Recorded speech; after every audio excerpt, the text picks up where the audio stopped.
Reacts TV, shoutout po. Reacts TV, subscribe ka na dito. Reactor ng kalingap at malilibang ka dito. Para updated ka sa kanyang video. Maraming malalaman at panalo ka dito. Isang mapagpalang araw po sa inyong lahat mga kalingap.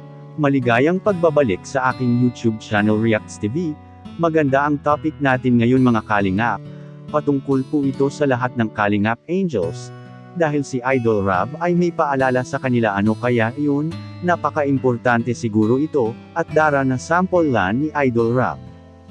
Yan ay sama-sama nating tutukan mamaya mga Kalingap. Pero bago ang lahat suportahan po natin palagi ang ama ng Kalingap, Kuya Val Santos Matubang at Idol Kalingap Rob. Maraming salamat po. At paalala lang po mga Kalingap, panuurin at tapusin ang video na ito para malaman mo kung ano ang nilalaman nito bago ka mag-comment ng fake news.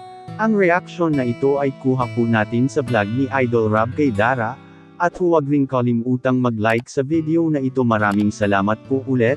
Ngayon balik tayo sa topic, bakit nga ba na sample lan si Dara? Pero bago yan unahin muna natin ang binigay ni Idol Rob kay Dara. Na-surprise si Dara sa ibinigay ni Idol Rob. Nakakaiyak ang tagpong ito dahil kinantahan po ni Bea at Dara ang kanilang nanay na pumanaw na at may cake pa ito. Nakaka-touch naman po ang ginawa ng magkakapatid. At hindi lang yan mga Kalingap, napakaswerte talaga itong si Dara dahil may bigating sponsors po ito si Tita from USA. Sino siya mga Kalingap? Siguro alam nyo na yan mga Kalingap. At deserve naman po ito ni Dara mga Kalingap dahil marunong magtago at magtipid ng pera si Dara mga Kalingap. Binibilan po ito ng laptop para sa kanyang pag-aaral. Hindi lang basta-basta na laptop ito mga Kalingap.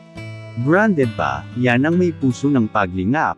At sana Dara ay hindi ka magbabago, yan po ang mga iilang panawagan po ng mga solid supporters ng Kalingap. Ang ating mga mahal at magigiting na kababayan na OFW. Alam naman po nating lahat ang ibang sponsors ng Kalingap Angels ay galing po ito sa iba't ibang lugar ng mundo. Ang ating mga magigiting na kababayan na OFW, na kahit mahirap ang kalagayan nila doon, hindi pera nila iniiwan ng Kalingap, kaya si Idol Rob ay may paalala po sa lahat ng mga Kalingap Angels ay. Sabi niya po na yung mga perang tinutulong po ay isipin po natin na kung sobra-sobra po ito, isipin po natin na may bukas pa na gagastusin, at hindi naman sa lahat ng oras nandyan ang Team Kalingap. Kaya tipid-tipid lang pag may pagkakataon. Yan po ay paalala ni Idol Rob sa lahat ng Kalingap Angels. Hindi po ito ay gawa-gawa lamang kundi makikita po natin sa kaunting video clip na ito. Ang advice ko lang sa inyo mga Kalingap Angels, yung pera kahit sobra-sobra, doon mo kayo labid. Kahit sobra-sobra yung matanggap nyo, isipin nyo, may bukas pang paggagastusan, pipirin nyo, ganun. Kasi, andito kami, sabihin natin andito ang Team Kalingap, pero syempre di naman baga madalas na natutulungan, nabibigyan. So yun, tipid pa rin tayo. Kung magastos man, yung kailangan lang natin. Yung mga kailangan lang natin. Yan po mga Kalingap, ganyan po si Idol Rob kung magmahal sa lahat ng Kalingap Angels. Hindi niya pinapabayaan, at ito'y kanyang pinapaalalahanan. Para hindi masayang ang lahat ng mga pinagpapaguran lalo na ang Team Kalingap.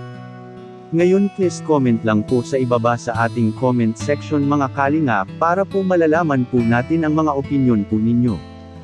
At bago po tayo magtatapos, babalik-balikan ko po ito na palagi po nating suportahan si Idol Kalingap Rob sa kanyang mga vlog dahil dito kinukuha ang mga gastusin tulad ng pabahay at mga allowances sa ating mga beneficiaries at mga sahod rin sa mga K-Boys.